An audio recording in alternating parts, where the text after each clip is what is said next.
Ukraine has denied any involvement in an attack last September on the Nord Stream pipelines, which were built to carry Russian gas to Europe.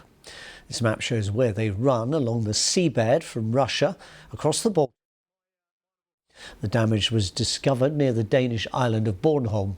It's also relatively close to the Russian territory of Kaliningrad. The damage was first noticed when huge amounts of gas bubbled to the surface. When cameras were sent down to film what had happened, this is what they found. Several experts said it appeared the pipes had been damaged by an external explosion. It's not yet been established who was responsible or why, but a report in the New York Times newspaper has quoted anonymous US security officials suggesting a pro-Ukrainian group was to blame. Well, Ukraine's Defence Minister Oleksiy Reznikov commented on the Nord Stream allegations, and this is what he had to say. For me, it's a little bit strange story because this story is nothing with us, and I think that investigation of official authorities will describe every details, because it's like a compliment for our special forces, but this is not our activity. Well, that's the official Ukrainian government position. A short time ago, Frank Gardner, our security correspondent, came into the studio and he explained to me the credibility of these allegations. I think we've got to be careful to avoid speculation because I sound like a politician here, but the investigation is still ongoing. I'm not trying to kick it into the long grass, but obviously this is immensely sensitive because the report that has come out citing unnamed US intelligence officials, also backed up by reports in the German media, are indicating that this boat has been found, this yacht that set off from Rostock in northern Germany on the Baltic coast, and was it was crewed, they think, by Ukrainians, but they're not sure. Yep.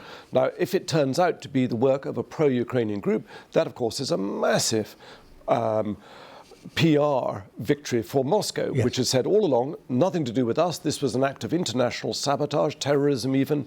You know, these were 4 big explosions.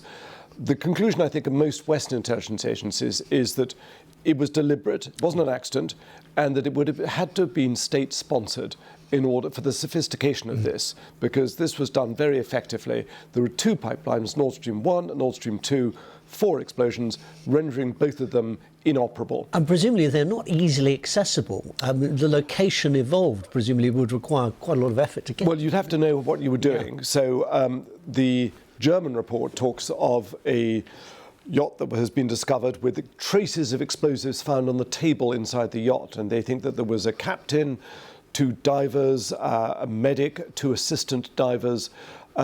But it's still a very professional, organised operation if these reports are accurate. Yes, I mean, it was certainly effective. Yeah. I mean, in a way, by then, Germany wasn't actually importing Russian gas in the way that it was before. So, but nevertheless, you know, this was a Russian-built pipeline with German help, a huge strategic pipeline, and it has rendered it inoperable so that at no time in the near future will Germany be able to import the sort of volume of Russian energy. You know, let's just imagine the war finishes tomorrow, there's suddenly a benign president in the Kremlin, and we're all friends with Russia again. That pipeline still isn't going to be operable for a very long time. So just finally, in effect, if whoever is responsible for this disrupted potentially the opportunity, at least, to bring down energy prices in the future, at least for a period.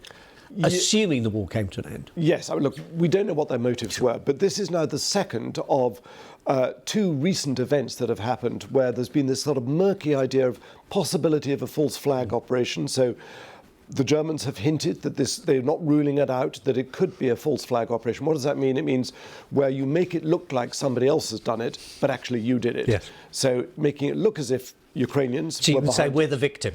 Exactly. So we've also had this raid that was just inside Russia, close to the Ukrainian border, which was very strange, involving a group no one had heard of, the Russian, I forget what they called themselves, but anyhow, a group no one had heard of that carried out an attack and then withdrew. And that was very helpful for the Kremlin to say to its population, look, we're under attack from Ukraine. Yes. They're bad people. I've also been speaking to our Berlin correspondent, Jenny Hill.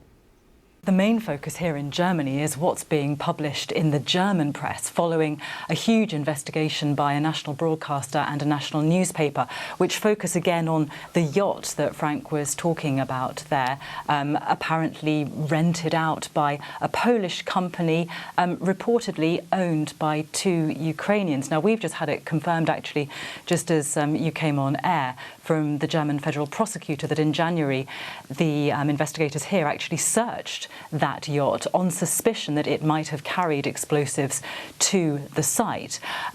Frank, I think, told you about some of the people on board who were travelling, it's believed, on fake passports, so we don't know their nationalities. There is this potential link to Ukraine in that the company which initially rented out this yacht is said to have been ultimately owned by a couple of Ukrainians. Within some of those reports too, there is the suggestion that a Western intelligence agency sent a tip-off to its European partners saying that a pro-Ukrainian group may have been involved, but those are the only potential links at this stage. And certainly most of the senior politicians here this morning are publicly saying we need to be very careful about this. Understandably, we need to wait until investigations have concluded.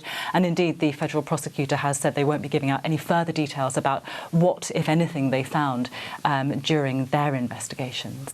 Jenny Hill. I spoke to the foreign policy specialist Jessica Berlin, who's in Germany, and asked about the explosion in September and whether it had made any difference to German gas supplies.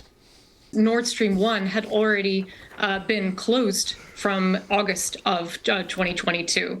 So it was not in active operation at the time. The Russians had already closed it off as part of their energy blackmail game last year. And so the timing of the explosion also, let's say, for the Ukrainians, the risk involved to undertake such a complex operation abroad in the midst of the war, at the risk of also angering allies, when actually Russia's gas supplies to Europe already had been drastically reduced and indeed turned off by Russia itself.